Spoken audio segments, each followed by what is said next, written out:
Hello दोस्तों, एक बार फिर से आपका स्वागत है आपके YouTube channel Gopal study studio में। दोस्तों, आज हम बात करने वाले हैं टैप के बारे में। दोस्तों, होता क्या है, हम कई बार इंडस्ट्री में फास्टनर यूज करते हैं, जैसे कि एलन बोल्ट, हेक्सागोनल बोल्ट और कोई भी अलग टाइप का स्क्रू हम यूज करते हैं, तो नॉर्मली उसमें थ्रेड्स तो होते ही हैं। किसी भी स्क्रू को टाइट करने के लिए आप उसमें थ्रेड्स होने जरूरी हैं।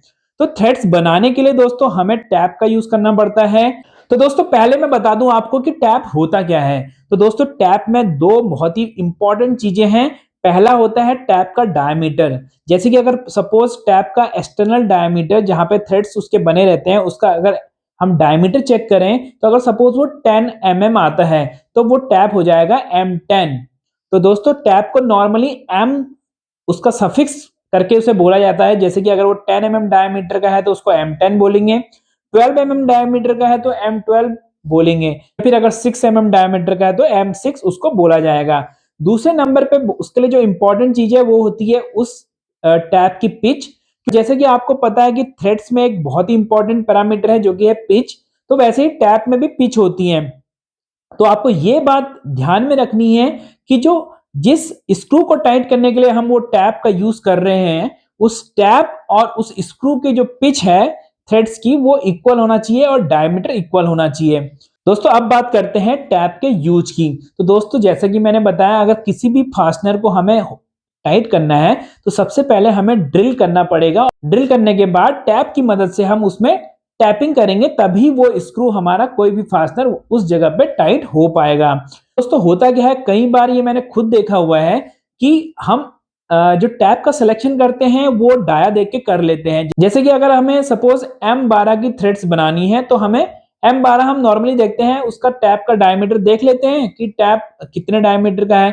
लेकिन वहां पे कई लोग ये गलती कर देते हैं कि वो पिच नहीं देखते हैं। तो दोस्तों, पिच का भी इक्वली इंपॉर्टेंस है। अगर आपने गलती से भी गलत पिच वाला अगर आपने टैप यूज कर दिया उस होल के अंदर थ्रेड्स बनाने के लिए, तो दोस्तों वो थ्रेड्स आपके बिल्कुल खराब हो जाएंगे और वहां पे आप उस जो भी वहां की रिक्वायरमेंट फास्टनर है उसको आप यूज नहीं कर पाएंगे। तो आइए दोस्तों, देखते हैं कि कैसे एक सही टैप का चुनाव आप कर सकते। तो दोस्तों, यहाँ पे मैंने अलग अलग स्क्रू ले लिए हैं, अलग अलग साइजेस के। यहाँ पे देखिए मेरे पास टैप हैं अलग अलग साइजेस के। यहाँ पे आप देख सकते हैं डिफरेंट डिफरेंट साइज के M6 से लेके M14 तक मेरे पे टैप हैं। और मैंने कुछ बोल्ट्स भी लिए हैं जैसे कि मैंने दिखाया था। अब मैं देखिए कैसे किस तरीके से हम टैपिंग का सही साइज चेक कर सकते हैं, वो मैं आपको बताता हूँ। देखिए, सबसे पहले देखते हैं कि कोई टैप है तो उसको कैसे आइडेंटिफाई करेंगे। तो देखिए, टैप में ऊपर की तरफ आपको दिखेगा, यहाँ पे इसमें मार्किंग रहती है, जैसे M14x1.5 लिखा हुआ है। तो जैसे कि मैंने बताया कि M14 का मतलब है 14 इसका मेजर डायमीटर, और 1.5 जो है वो है पिच, मतलब कि एक टीथ से दूसरे टीथ के बीच की दूरी। तो दोस्तों, इसी तरीके से हम अलग दूसरे टैप भी चेक कर सकते हैं। जैसे कि ये था M12x1.5, ये वाला जो मैंने अभी टैप उठाया हुआ है ये है M10x1.5। तो ये सारे साइजेस हमें कंफर्म कर लेने हैं कि टैप का साइज़ क्या है, मतलब कि डायमीटर और पिच क्या है। तो पहले ये वेरीफाई कर लेंगे। टैप में जो लिखा हुआ है उसके अलावा मेरे पास दो मेथड है। पहला है पिच गेज और दूसरा है बोल्ट, जिससे कि मैं दोबारा वेरीफाई कर सकता हूँ कि जो टैप है मैं सही यूज़ कर रहा हूँ या नहीं। दोस्तों, M10 के एक बोल्ट से मैं आपको समझाता हूँ कि कैसे मैं चेक करूँगा। तो सबसे पहले मैं आपको बताता हूँ कि यहाँ पे पिच गेज का यूज़ कैसे करेंगे।